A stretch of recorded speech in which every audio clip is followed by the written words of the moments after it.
Hello friends, welcome back to the channel Sau Marathi. Sau Marathi channel मी दीपाली पाटील तुमचं सगळ्यांचं स्वागत करते. सो फ्रेंड्स, आज मी छोले भटुरेची रेसिपी तुमच्यासोबत शेअर करते. सो खूप छान आणि मस्त अशी ही रेसिपी आहे. तुम्ही घरी नक्की ट्राय करा आणि कशी झाली हे मला खाली कमेंट बॉक्समध्ये कमेंट करून नक्की सांगा. सो चला आता आपल्या व्हिडिओला सुरुवात करूया. फ्रेंड्स, आज मी बनवते छोले भटुरे. छोले भटुऱ्यांसाठी सगळ्यात आधी आपण भटुऱ्यांसाठी आपल्याला पीठ रेस्ट साठी ठेवायचं आहे. त्याच्यासाठी मी आधी इथे गव्हाचं पीठ घेतलेलं आहे. जेवढं तुम्हाला परिवारासाठी जेवढं सफिशियंट असेल तेवढं तुम्ही या ठिकाणी पीठ घेऊन टाका गव्हाचं. त्याच्यात मी थोडीशी अजवाईन टाकते. तुम्ही बघू शकता, हाताने थोडी क्रश करायची आहे. त्याच्यानंतर याला टाकायचं आहे. त्याच्या इथे मी ड्राय कोथिंबीर घेतलेली आहे, ती क्रश करून टाकायची आहे. आणि ते नमक टाकायचं आहे. सगळं टाकून झाल्यानंतर आणि याच्यात थोडंसं आपल्याला तेल टाकून घ्यायचं आहे. याला आधी आपण छानपैकी पाणी टाकून मळून घेऊया आणि याला रेस्ट करण्यासाठी ठेवूया. तोपर्यंत मी गॅसवर आपले चणे बॉईल करण्यासाठी ठेवून दिले आहेत. सो या ठिकाणी मी पीठ मळून घेतलं आहे आणि याला आपण झाकून अर्ध्या तासाठी ठेवून घेऊया. तोपर्यंत आपण मसाला रेडी करूया. मसाल्यासाठी या ठिकाणी मी घेतले 2 कांदे, 1 टमाटर, थोडंसं खोबरं आणि लसूण घेतलेत.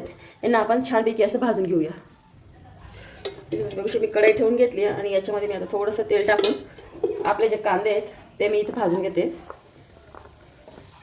मी इथं फक्त कांदे घेतले आहेत. आधी यांना छान असे गोल्डन होईपर्यंत भाजूया.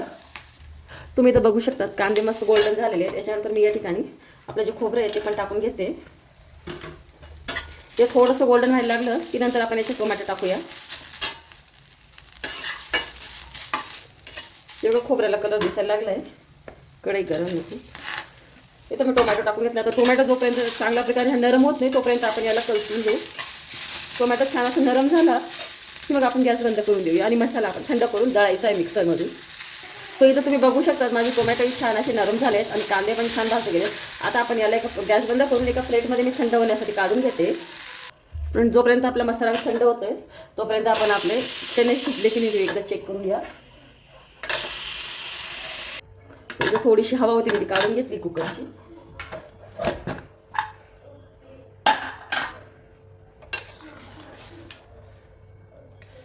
बघू शकता चणे खूप छान असे शिजून गेलेत आपले. हे बघा, हाताने दाबून बघायचे असे नरम झाले की आपले चणे शिजलेत. म्हणजे या ठिकाणी मी कढई घेऊन टाकली आहे आणि आपला जो मसाला आहे तुम्ही बघू शकता तो इथं छान असं गरम पेस्ट झाली, त्याची छान असं दळला गेलेला आहे. मी गॅस चालू करून कढई थोडी गरम करायला घेतली होती. तर याच्यात आता मी 2 पळी तेल घेते. मी याच्यात घी वगैरे काही मिक्स करत नाही आहे. तेलही मी 2 पळी टाकते. आपल्याला वाटलं तर नंतर आपण इथं टाकून घेऊया. सो तेल टाकल्यानंतर मी आपला हा जो मसाला आहे तो टाकते.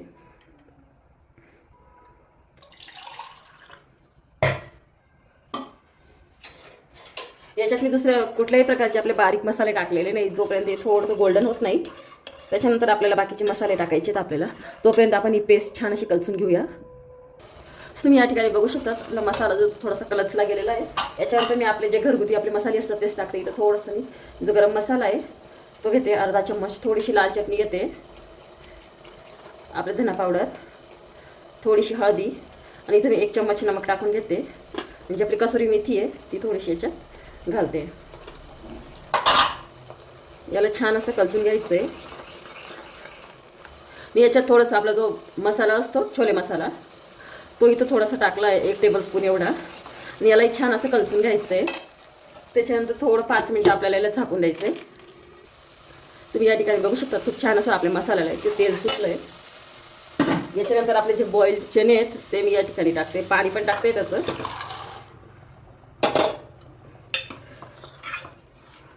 जर इथं या वेळेस तुम्हाला पाणी जर कमी वाटलं तर तुम्ही एक्स्ट्रा पाणी घालू शकतात. आणि जर सफिशियंट असलं तर ठीक आहे, एक्स्ट्रा पाणी टाकायची गरज नाही. याच्यानंतर मी इथं आता थोडंसं मीठ घालते अजून, कारण की आपण तेव्हा 1 चम्मच टाकलं होतं. आता थोडंसं टाकलं आहे, अर्धा चम्मच एवढं. आणि छान असं तर याला चाळून आपण झाकून देऊया 10 मिनिटासाठी. आता आपण आपले जे छोले आहेत ते आपण दुसऱ्या गॅसवर ठेवून देते. आणि या जागेवर आपली आता कढई घेते. आपल्याला भटुरे तळायचे. सो याच्यासाठी मी कढई गरम करायला ठेवली आहे. आता कढई गरम झाल्यानंतर आपल्याला याच्यात तेल टाकायचं आहे. तोपर्यंत आपण आपल्या भटुऱ्यांचं पीठ बघून घेऊया. आपलं तेल गरम होतं आहे तोपर्यंत मी इथं भटुऱ्यांचं पीठ बघून घेऊया. हे बघा,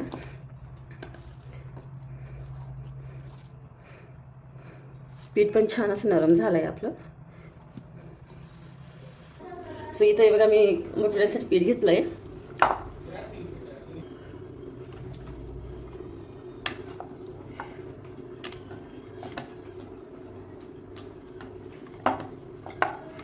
आता भटुरा लाटल्यानंतर आपला तेल बघून घ्यायचं आहे आधी आपलं गरम झालं आहे की नाही.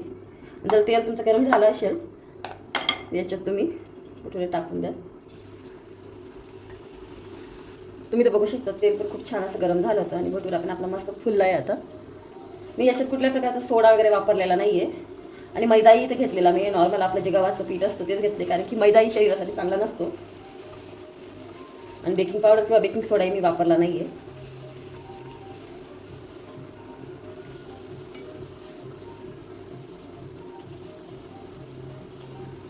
याच्यात जर तुम्हाला थोडंसं आंबट हवे असतील तर तुम्ही याच्यात दही मिक्स करू शकता.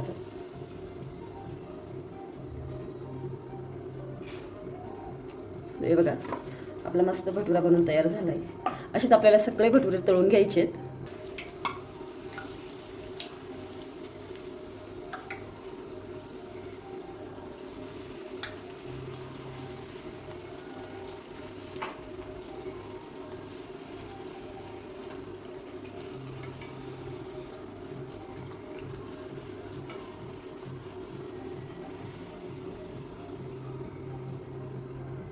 सो बघा इथं आमची आता डिनरची प्लेट तर रेडी झाली.